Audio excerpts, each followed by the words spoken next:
It's just over a fortnight since the Prime Minister rolled his sleeve up for the Oxford-AstraZeneca vaccine before praising it to the skies. I cannot recommend it too highly. Everybody, when you do get your notification to go for a jab, please go and get it.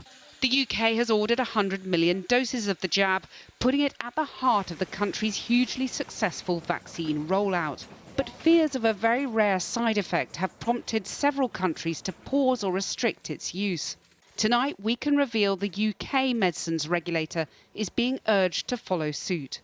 Two senior sources tell me that while the data is still unclear, there are growing arguments to justify offering younger people, below the age of 30 at the very least, a different vaccine. A decision by the UK medicines regulator hangs in the balance.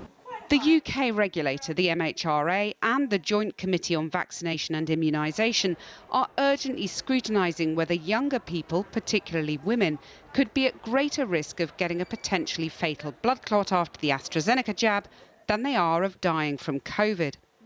In either case, though, the risk is very small. Even if it were the case that the risk was higher from the vaccine than from getting COVID and then dying from that, you're still looking at really, really small risks and substantially smaller than the risks that you run in the normal course of your life. So I've seen figures saying that the risk of getting one of these blood clots is about 1 in a million. Is that the data you've seen? It's really hard to say because it's so rare, but the risks are judged to be somewhere around sort of 1 to about maybe up to 10, maybe 15 per million. Sources emphasise that the MHRA would make its own decisions free from political pressure and may still decide to continue as planned with the vaccine rollout. But governments and regulators around the world, including most recently in Germany and the Netherlands, have dealt a blow to the AstraZeneca jab by suspending its use for people under 60. Once word gets out that there is a risk of a particular, or it appears to be a risk of a particular condition linked to a drug, then you tend to get a sort of cluster of reports, whether or not they've got anything to do with the drug. So the MHRA will be looking at that really carefully to see whether there is genuinely evidence of what they call a signal. Both senior sources I spoke to emphasised their support for the Oxford vaccine and their anguish that any restriction of its rollout could damage public confidence in it. But they say the data is becoming clearer. Well, we're joined now by the government's former chief scientific advisor, Professor Sir Mark Walpott, who's now a member of the SAGE advisory group. Sir Mark, are there, in your view, sufficient concerns about blood clots to justify any decision to restrict this jab and stop giving it to younger people or not? Well, I mean, the first thing to say is that the vaccine rollout has been extraordinarily successful. And we've seen that both the AstraZeneca vaccine and the Pfizer-BioNTech vaccine, which are the two main ones that are being used in the UK at the moment, seem to be pretty equally effective in terms of preventing deaths and hospitalization, and both are reducing transmission rates. So it's pretty good news. And I have no inside knowledge of what the MHRA are considering at the moment, but every good regulator looks continuously at the effects of new drugs, vaccines, and everything else. And I've got no doubt at all that the MHRA are continuing, as are other regulators, to scrutinise very carefully all of the reported potential associations with the vaccines. The facts are that there is a number of cases of a rather rare condition, which is called cerebral venous sinus thrombosis, associated with low platelet counts, which are involved in blood clotting, that have been identified in people who've had the AstraZeneca vaccine.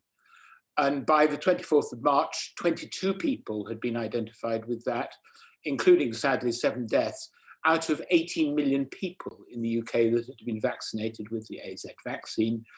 And there's rather similar data from Germany with a slightly higher rate. They've had 31 cases of cerebral venous sinus thrombosis, including 9 deaths, out of 2.7 million people. Right. So putting that together, the risk of death seems to be less than 1 in a million people, and of cerebral venous sinus thrombosis, about 1 in 400,000 overall. So they will be looking at it. And the point is that obviously the benefits risk ratio, which is the important thing when you're considering the vaccine, does vary according to age. Right. And so the risks of dying if you're young of coronavirus are dramatically smaller than the risks if you're older. And so when it comes to people aged over 40, the risk of dying from coronavirus, as opposed to the risks of a potentially a not proven relationship with the thrombosis, are dramatically in benefit in the case of benefiting from the vaccine. The regulators will be looking at younger people in light of the emerging data, and they will make a recommendation, I'm sure. Right. So is it better for public confidence to err on the side of caution when it comes to younger people? Or if you stop giving the jab to younger people, will that dent confidence for older people and potentially cause more deaths? Well, that's about clear and straightforward communication. And we've seen actually extremely high uptake of the vaccine in the UK. And we're also seeing an epidemic wave that's coming under control. So we're down now to 35 deaths a day on average reported over the last 7 days.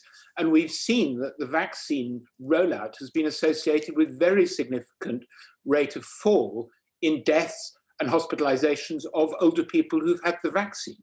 So, Mark, don't go away, because I want to come back to you in a minute when we've seen what the Prime Minister's been announcing today. But thanks very much for now.